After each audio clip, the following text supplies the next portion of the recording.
자, 그때에 왕이 없었으므로 자기 소견에 옳은 대로 살았더라.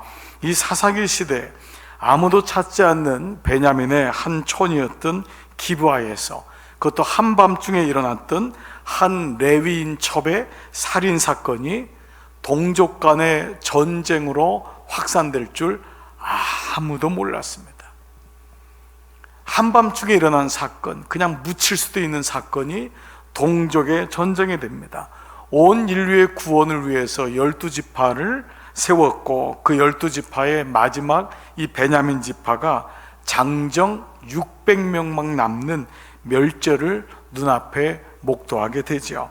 도대체 무엇 때문에 이렇게 하나님과의 거리가 막히고, 무엇 때문에 사람 사이가 이렇게 되었을까?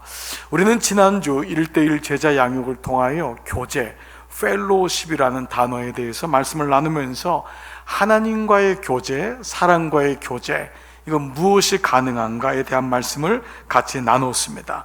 자, 오늘은 그렇다면 무엇이 하나님과의 교제를 막고, 무엇이 사람과 사람 사이의 교제를 막는지, 오늘 사사기의 본문을 통해서 오늘 도대체 무엇이 문제인가 라는 제목으로 말씀을 묵상해 보도록 하겠습니다. 자, 죽은 첩의 시체를 12토막을 내서 이스라엘 12지파에 보낸 레위인의 행동은 모든 이스라엘 사람들에게 정말 경악을 품지 못하는 일이 일어나게 됐죠. 그래서 12지파들은 다시 이 총회를 모으죠. 미스바에 모여서 이 총회로 모이면서 그 레위인을 초청합니다. 와서 진상을 얘기하라는 것입니다. 그게 이 사사기 20장 4절과 6절의 어저께의 말씀이었죠. 여러분들이 이미 아시는 것처럼요, 이 레위인의 보고는 매우 편향되고 자기중심적이었고 무엇보다 아주 악한 것이었습니다. 이 한 사람의 보고가요, 전쟁을 만들어냅니다. 자, 첫 번째, 그는 자기가 레위인이면서도 첩이 왜 있는지를 말하지 않아요. 레위인인데 그에게 첩이 있다는 거예요. 자, 그런데 이 얘기를 묻지도 않습니다. 그 여호와의 총에 모인 어른들이 묻지도 않아요. 그 말은 뭐지요? 그게 보편화가 된 겁니다. 다 그렇게 사는 거예요. 남자친구, 여자친구 있고 다 그렇게 사는 거예요. 다 술집 가고 다 그렇게 살고 그렇게 사는 거예요. 돈 있는 사람은 첩을 데리고 살고 없는 사람은 몰래 하고, 이것이 일반적으로 보편화가 되어 있다는 것입니다. 그래서 이 사람은 왜 자기가 레위인인데 첩이 있는지를 얘기할 필요도 없고 묻지도 않습니다. 두 번째요, 왜 자기의 아내라고도 얘기하잖아요. 아내라고도 얘기하고 첩이라고도 얘기하잖아요. 그 아내가 죽게 되었는지를 설명하지 않아요. 왜 그럴까요? 그 아내를 죽게 한 장본인은 자기였거든. 그러니까 불량배들이 죽인 게 아니에요. 여러분 그 말씀 아시죠? 자기가 끌어내어서 문 밖에 던졌어요. 자기 아내를, 자기가 살아야 되니까. 그게 본인이었어요. 그래서 이 사람은 자세하게 설명 안 해요. 불량배에 의해서 죽었다고 얘기하는 거예요. 그건 거짓말입니다. 자기가 죽였거든요. 세 번째, 무엇보다 그는 자신의 첩의 시체를 웬 생각인지 12개로 쪼개요. 참혹한 짓을 합니다. 그래서 12지파에 보낸 이유를 사사기 20장 6절, 이는 그들이 이스라엘 중에서 음행과 망정는 일을 행했기 때문이라. 여기 그들이란 누구냐면 기브아에 있는 불량배들. 그 사람들이 이스라엘 중에서 음행했고 망령된 일을 행했기 때문이라고 합니다. 여러분, 누가 음행을 했습니까? 레위인이에요. 누가 망령된 일을 했습니까? 본인이에요. 본인이 했는데 오늘 뭐라고 하죠? 그들이 이스라엘 중에서 음행과 망령된 일을 행했기 때문에 너희들은 조치하라. 바로 이렇게 얘기하는 것입니다. 그런데 이런 엉뚱한 말도 안 되는 얘기를 들은 이스라엘 지파들, 이 모였던 이 사람들이라면은 어떤 사람들이에요? 이스라엘의 대표적인 지파 중에 가장 그래도 믿음이 있고 나름대로 대표적인 사람들 아니에요? 근데 그 사람들이 모였는데 갑자기 뜻을 모읍니다. 어떤 뜻이요? 더 이상 묻지를 않아요. 왜 묻지 않을까요? 안 봐도 우리는 알죠. 이게 자기들의 모습이거든. 묻지를 않습니다. 그리고 어떻게 하죠? 전쟁을 선포합니다. 그동안은 한 번도 안 모였거든요. 그동안은 그 가나안 족속들 물리치라고 쫓아내라고 할 땐 아주 어렵게 모여가지고 모인 게 10,000명. 근데 이때는 40만 명이 모입니다. 그때는 이렇게 모이지도 않았어요. 그런데 다 그들이 모여서 불량배들이 있다고 하는 그 베냐민 지파를 찾아가서 얘기하죠. 참 너무 가슴 아픈 거예요. 기도할 때는 안 모여요. 문제가 생기니까 너도나도 모이는 거예요. 저는 마치 이게 오늘날 우리 교회의 모습을 보는 것 같다는 생각이 들 때가 많아요. 많은 교회들이 12월달, 1월달 되면 홍역을 알아요. 뭐 투표한다 그러고 뭐 구역한다 그러고 사람들이 우르르 몰려갑니다. 이제 우리 교회는 그렇지 않지만 참 안타까운 교회들이 많이 있어요. 그래서 홍역을 알아요. 사람들이 기도할 땐, 예배 드릴 때도 안 보이던 사람들이 누구 뽑는다 그러면 다 나와요. 뭐 있다 그러면 다 나와요. 마치 그래서 멋지 하나의 어떤 세력을 만들어내고 전쟁이 일어난 것 같은 이런 모습이 지금 이스라엘에 모여 있는 거예요. 그리고 베냐민 지파를 찾아가서 이렇게 말합니다. 이스라엘 지파들이 베냐민 온 지파의 사람들을 보내어 두루다니며 이르기를, 다 같이 한번 읽어요. 시작. 너희 중에서 생긴 이 악행이 어찌 됨이냐. 뭐라 그러죠? 너희 중에서. 왜냐하면 기브아가 베냐민 지파에 속해 있으니까 너희 중에서 생긴 이 악행이 어찌 됨이래요. 사실 여러분, 이 원인 제공은 이 기브아가 아니에요. 원인 제공은 누구예요? 레위 지파죠. 그런 레위 지파인 유다 지파가 잘못을 시인해야 돼. 유다는 맏형이거든요. 유다가 맏형으로서 내가 잘못했다 해야 돼요. 근데 유다 지파는 사라져, 없어요. 그리고 이 레위인이 사는 것은 에브라임 지파예요. 그러면 에브라임 지파가 무릎을 꿇어야 돼요.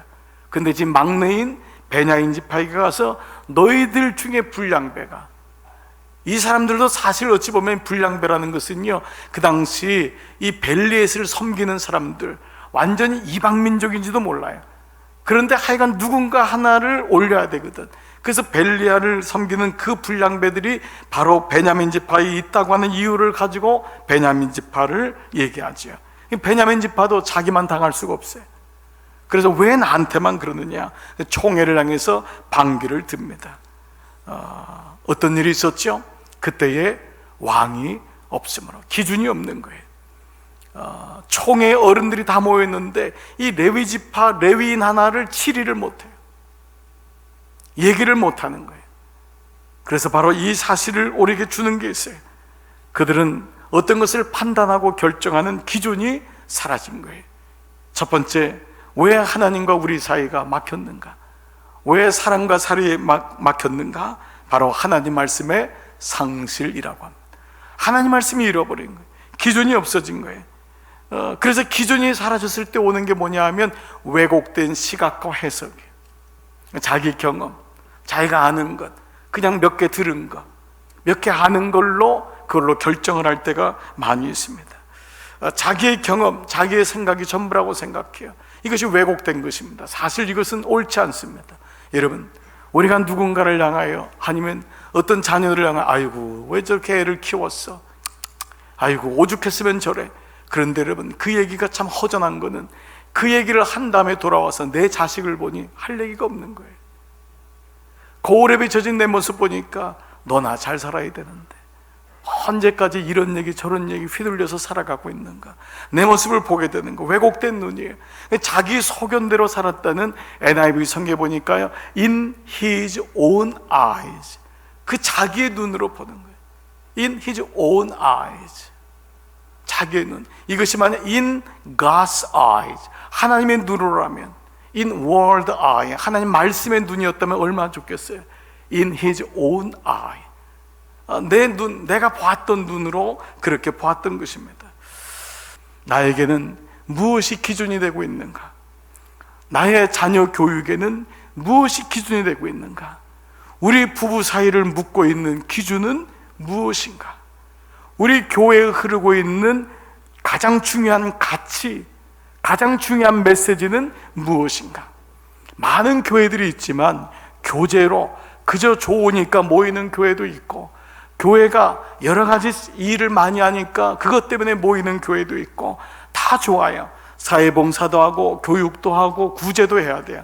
그러나 그 교회를 꿰뚫고 있는 가장 중요한 건 뭐냐? 핵심 메시지, 가치, 바로 하나님 말씀이에요. 말씀이 없으면 다 흩어지는 거예요.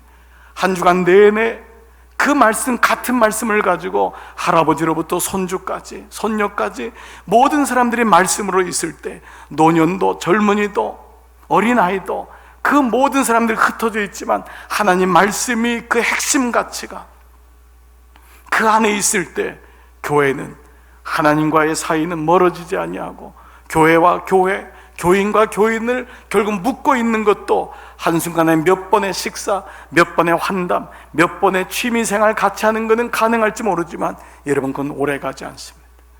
성도와 성도 사이에도 말씀이 없으면 결국 남남입니다. 그 안에 말씀이 있어야 돼. 그래서 오늘 첫 번째, 왜 도대체 이런 일이?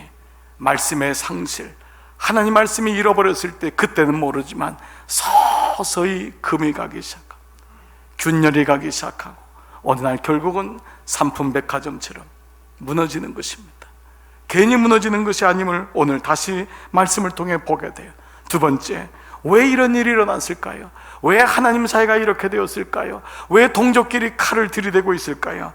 레위인의 증언을 들은 이스라엘 총회는 이 레위인의 거짓말을 분별하지 못해요. 영적으로 맑지 못하면, 깨어있지 못하면 뭐가 뭔지를 몰라요. 그래서 왜 깨어있으라는 거냐? 우리가 24시간 기도할 수는 없잖아요. 근데 성령을 바라보고 왜 말씀으로 깨어있느냐? 순간순간 결정해야 될 일이 너무 중요하더라고요. 순간순간 어떤 얘기를 해줘야 되는 게 너무 중요하더라고요. 우리가 아이들하고 24시간 같이 있을 수는 없어요.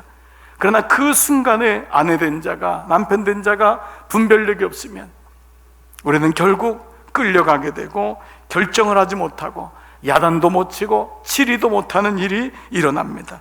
결국 한 레위인의 잘못을 어떤 누구도 다스리지 못하는 일이 일어난 것입니다. 무슨 말입니까? 하나님과 사람 사이의 교제를 막는 첫 번째가 하나님 말씀의 상실이라면, 두 번째는 바로 죄에 대한 무지라고 할 수 있습니다. 이스라엘 백성은 죄를 쉽게 생각했어요. 뭐 다 그렇게 사는 거지 뭐, 예수 믿는 사람 다 그렇게 사는 거지 뭐, 우리도 뭐 사람인데 뭐, 그럴 수 있습니다. 그러나 그리스도인 중에 가장 중요한 마음이 있어요. 우리는 세상에 살지만 죄에 대한 생각은 달라야 돼요. 우리는 이미 알고 있죠. 어떤 것도 갑자기 이것이 툭 떨어지는 게 아니라는 것, 전조 증상이 있다는 것. 죄도 마찬가지입니다. 죄는 더욱이 그렇습니다. 죄는 갑자기 죄의 악으로 드러나지 않습니다. 작은 죄들이 모입니다. 그 죄가 나중에는 그 영혼을 삼키고, 그 부부를 삼키고, 가정을 삼키고, 가문을 삼키고, 심지어는 교회 공동체까지도 삼키고, 오늘 말씀에는 나라까지도 삼킵니다. 사람들은 경제 문제라고 합니다. 사람들은 정치 문제라고 합니다. 그러나 성경은 죄의 문제라고 합니다. 이것이 그리스도인이 보는 성경에 대한 말씀입니다. 자, 오늘 본문 29절 30절 같이 한번 읽어볼게요. 시작. 이스라엘이 기브와 주위에 군사를 매복하니라.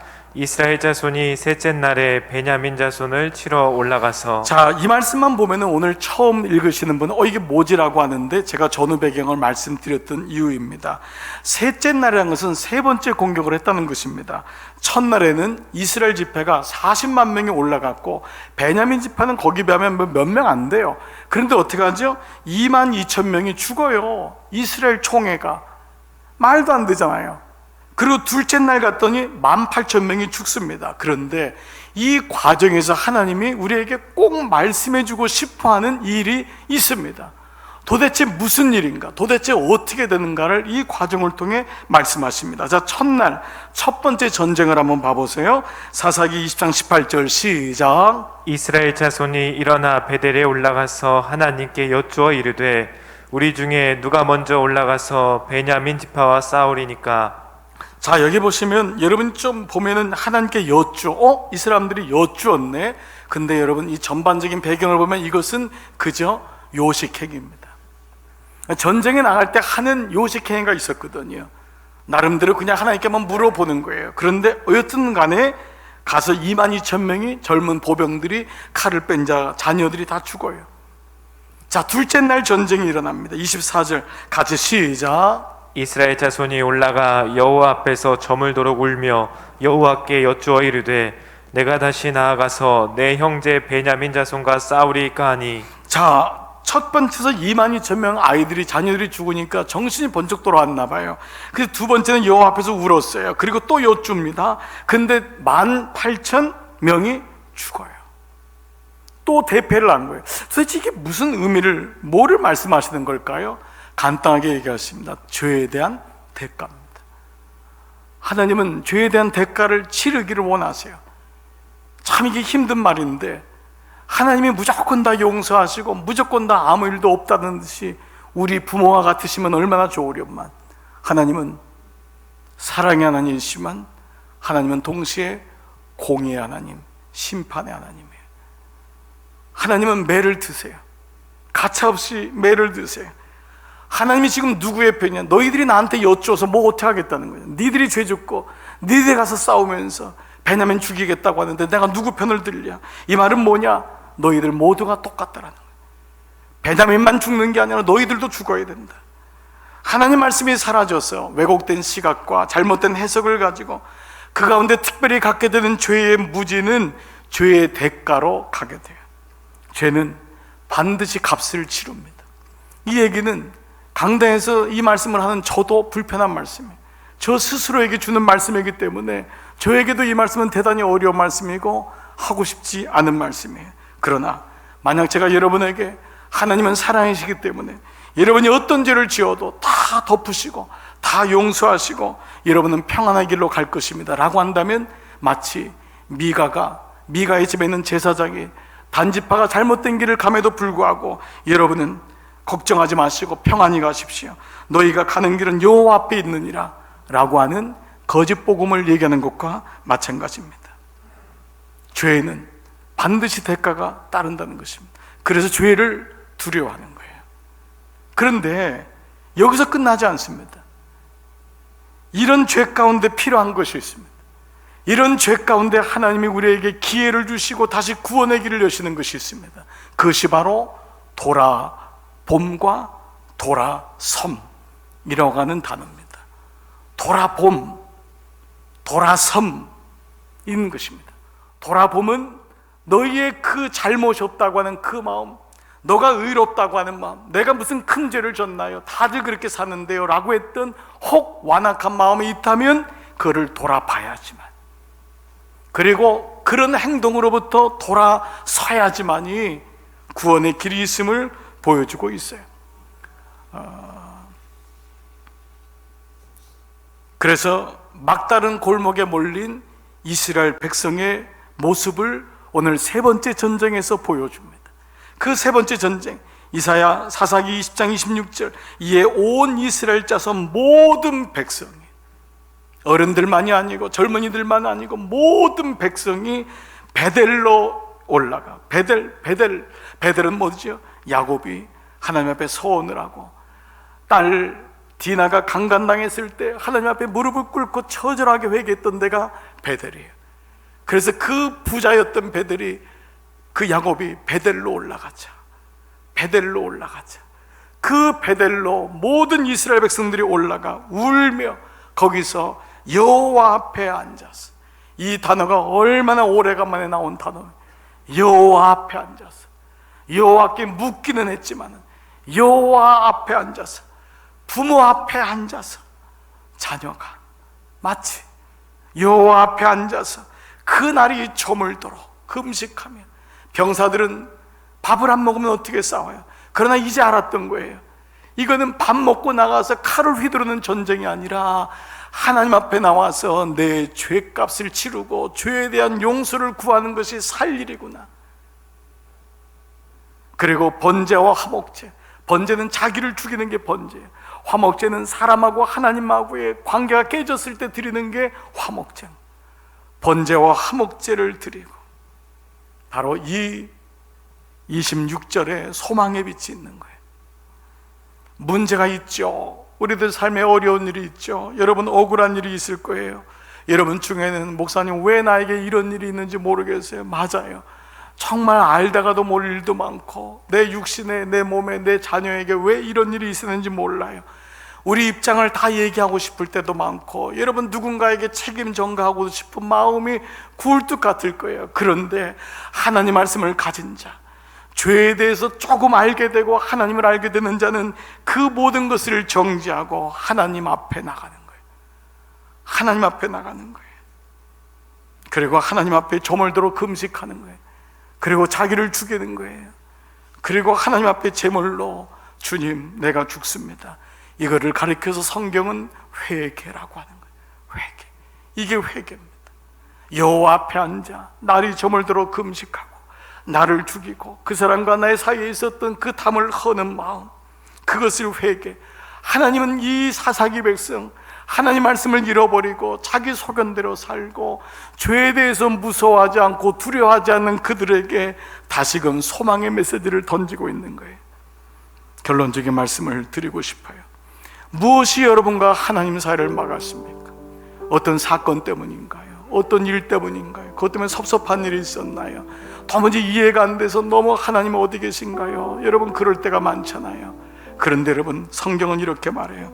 여호와의 손이 짧아 구원하지 못하심도 아니요 귀가 둔하여 듣지 못하심도 아니라 오직 너희 죄악이 너희와 너희 하나님 사이를 갈라놓았고, 너희 죄악이, 하나님을 떠나 살았던 너희의 죄악이, 너희의 소견대로 살았던 너희의 죄악이, 죄의 무서운 줄 모르고 그냥 죄 짓고도 아무렇지도 않게 살았던 너희의 그 모습이, 죄의 삭은 사망, 죽음이라고 했습니다. 죄는 반드시 심판을 불러온다는 것입니다.